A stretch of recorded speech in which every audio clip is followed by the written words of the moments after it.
Friction is a force that affects an object's ability to create force, and thus the ability to accelerate or decelerate.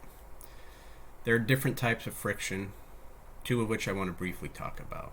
Static friction, which is the friction between two non-moving objects, such as the rubber soles of your shoes and the pavement.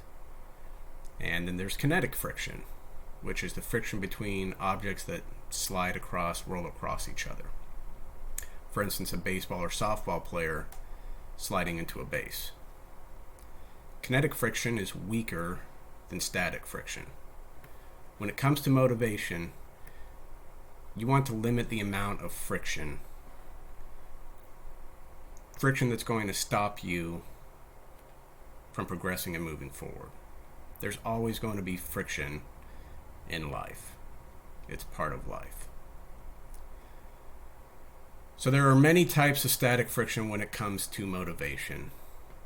I'm just going to briefly touch on two of them.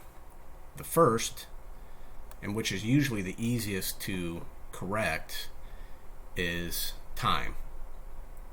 If something is important to you, if it's your top priority, you should try to do it first thing. Because if you don't, and you push it off, life gets in the way. Either you'll run out of time and not be able to complete it, or you may just be too tired by the time that you get around to it to even want to start it. The second are the people that you surround yourself with.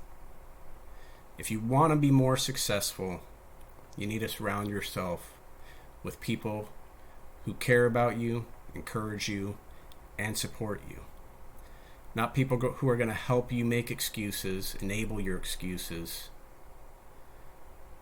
You're going to want someone who's going to hold you accountable because they care. On the flip side, and just as important, is that while you need to have supportive people in your life, you also need to be a supportive person in theirs. Because what comes around goes around, and vice versa.